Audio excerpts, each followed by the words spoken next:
What's good, everybody? It's Big Game James, man. I'm back in the building and want to drop a quick video right quick on my quick thoughts, my opinions, and my thoughts. You know, you got to start saying opinions out here because people get so frustrated. Man, people be getting mad as hell. Hey, we had a great show yesterday on Burgers and Blitzes. Make sure you go check out that show. That was an explosive show. We talked about some things that people don't want to talk about, subjects people don't ever want to touch, and people act like these subjects ain't never real. But we touched them yesterday, so make sure you go check it out. Much props to Mike White, and just great show as a whole. But this video today is to pay or not to pay Dak. That is the question. So obviously we know Dak Prescott is up after what, next year? He'll be up. His deal will be up, I believe. They're talking about, you know, the cap hit is like $59 million if they're trying to cut him and whatever. So here's my quick thoughts on the situation. I said a little bit of it yesterday, and I'm going to say it again. I don't want Dak re-signed. And it ain't because I don't like Dak Prescott. It's not because I don't like him as a quarterback. I love everything about Dak. Now, I do get frustrated about them playoffs. That's the one thing that frustrates me. But overall, I love Dak. He dissed them playoffs, but it's not just him. So, my thought is this. We said it yesterday, and I'm like, after his deal is up, man, why are either two things? What Mike White said, re-sign him now, so it'll be easier to trade him if you want to. Or don't do anything this whole next year and then look to trade, sit down with him. You know, you got a no trade clause. Let's sit down and see who you may go with. Let's get feelers. Let's see what we can get for him. And it's not because I don't like Dak Prescott. It's not because I don't love him as the quarterback or anything. As I said before, those playoffs do frustrate me. But I'm just tired of this. I'm going to keep it real. As a fan, as a content creator, I'm tired of it. I'm tired of hearing this noise. I'm tired of Dak being in the news every damn day. I thought it was bad with Romo, but dog, I don't care. This is worse than Romo. You understand what I'm saying? This is worse than Romo. It's all the time. Certain factions of fans, and we know why. Go listen to the show. They don't like him because of certain things, okay? And it's like, we really want to re-sign him so we can keep hearing this and keep hearing this day in and day out, how Dak ain't this and Dak ain't that, and how everybody comport, every team comport. It's just annoying. I don't want to hear it anymore. And the main reason also is, I'm going to say it, and I'm going to say it again. The Joneses, maybe Jerry believes more in Dak than Steven. I don't believe Steven believes in Dak. I don't care what anybody tells me. Y'all can go on Twitter, you top Cowboys people can scream it till your face fall off, or whoever says it. I'm not believing it because I've seen too many other things to the contrary to say that's not true. Okay? They built that team around Romo. They gave Romo 3 contracts.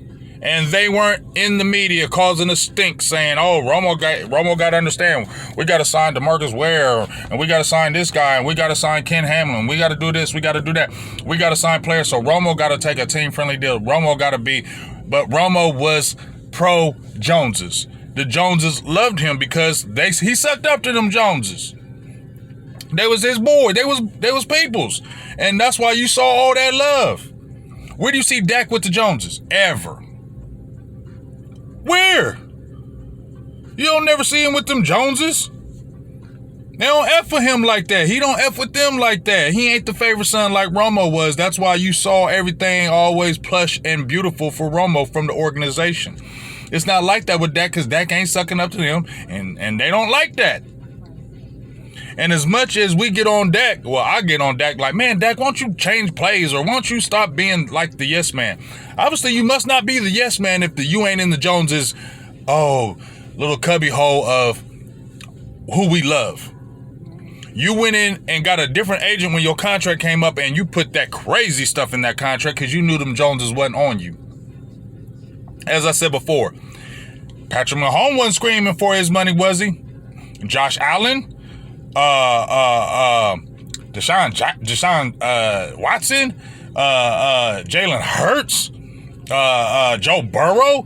Oh, yeah, it was just quiet. No, and then next thing you know, you see big money. Now Lamar Jackson, he's a little different, and I'll tell you why I think Lamar had to wait for his money more than other quarterbacks. And y'all can say what you want. Like I said, this is just my opinion.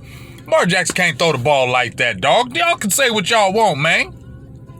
Lamar Jackson is dynamic, like Michael Vick dynamic. He's Michael Vick dynamic. But in Michael Vick's early years, he had that cannon arm. Like Jackson, he got an arm. But dog, was Michael Vick in his Atlanta years as dynamic as he was? Was he scared of him throwing the ball on you? No. That's why they never got to a Super Bowl. They got to a championship game, much like Lamar Jackson. But if you're going against a quarterback that can bang with you and they got a defense that can shut you down, that thing changes. And that changed with Lamar. Like, everybody is worried about when Lamar breaks that pocket because what he can do outside that pocket because he's so damn dynamic. You keep him in that pocket and make him throw all game, you ain't scared of him. And I don't know how he got the MVP, just people just hype. But, bro, let's keep it real. Y'all, ain't nobody scared of no Lamar Jackson throwing the ball everywhere and him beating you with his arm. It just got shown in Kansas City, dog. So it ain't no hate on no Lamar Jackson. You ain't a great passer, period. That's why they waited to give you that money. Come on, dog. Michael Vick was better when he got to Philly because he could throw that ball. He was throwing with accuracy. He was different. And so that's why I feel like they did the same with Dak. They don't believe in him. You franchise tagged him twice. What other these other quarterbacks I mentioned, you were franchise tagging them multiple times. When did that happen?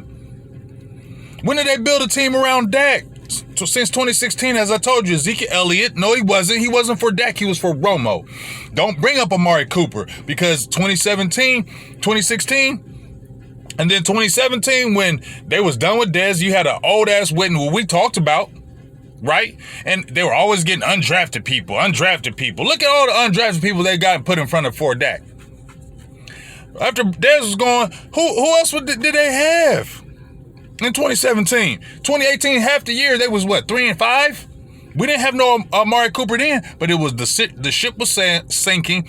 Everything was bad, so they decided to make a trade for Amari Cooper. Now, here's the thing. I love Coop's ability, but the Raiders wanted to get rid of him. They said he sulked all the time. He was attitude, all that. That's why they got rid of him, bro.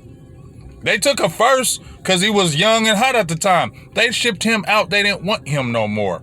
Okay, Amari Cooper is supremely talented. Amari's going to miss games. Amari, you don't know what you're going to get from Amari sometimes, though, because of how he acts, right? And then Mike was saying that they wanted to trade Amari at the deadline, but they wasn't getting no more than a fourth, and they weren't going to do it in the middle of the season. So it's not like they went and got a pillar that was going to be here forever. And then we saw in 2022 with CeeDee Lamb and who? Noah Brown? We had a dude, I can't remember the dude's name that was starting week 1. Tell me where they built around him. When they got La'el Collins, they got him, they got him because he fell in the draft and he was undrafted. Like, you got Tyler Smith. I don't know. They didn't build no offense to cater to Dak.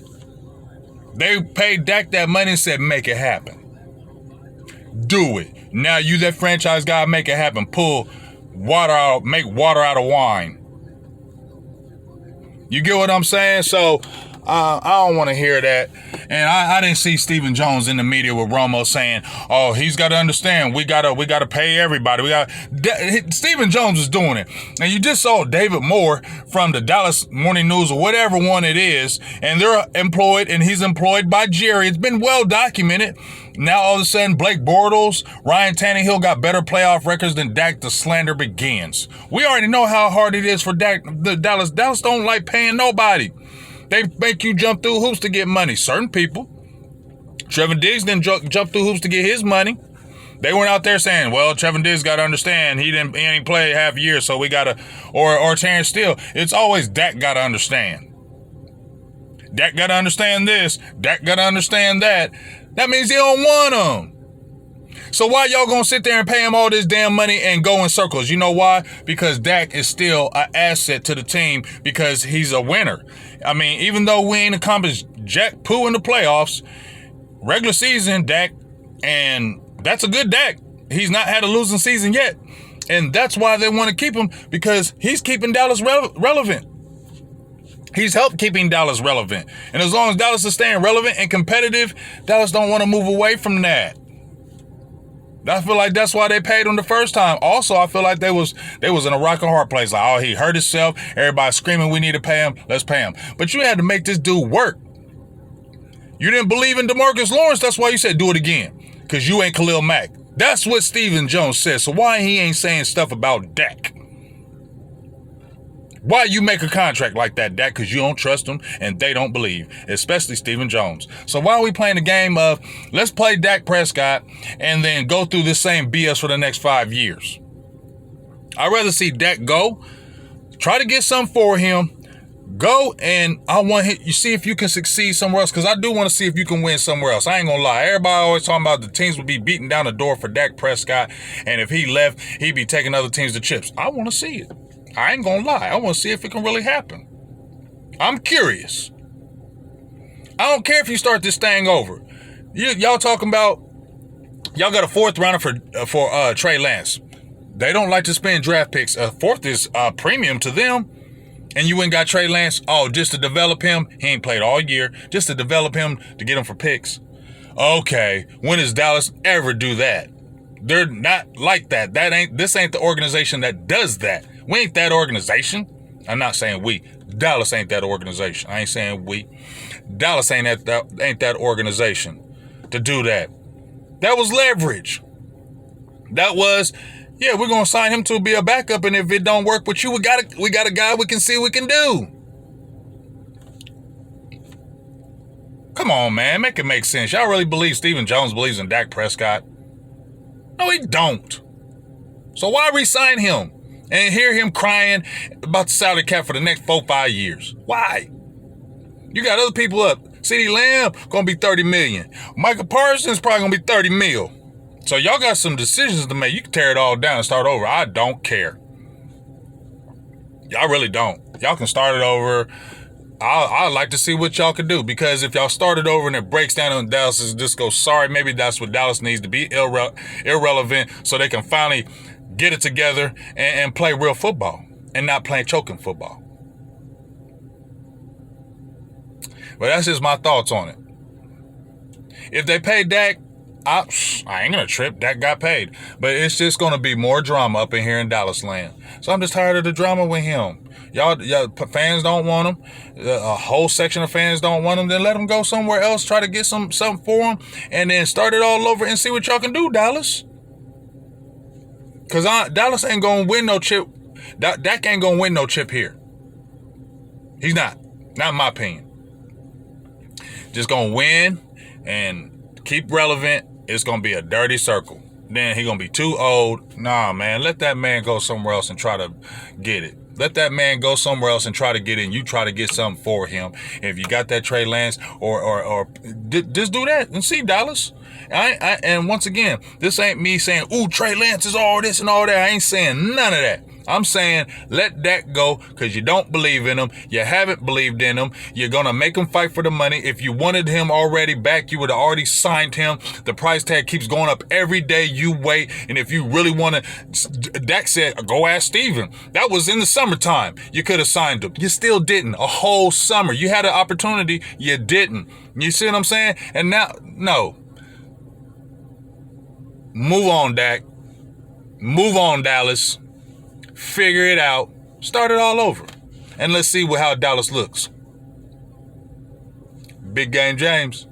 I'm out. Peace.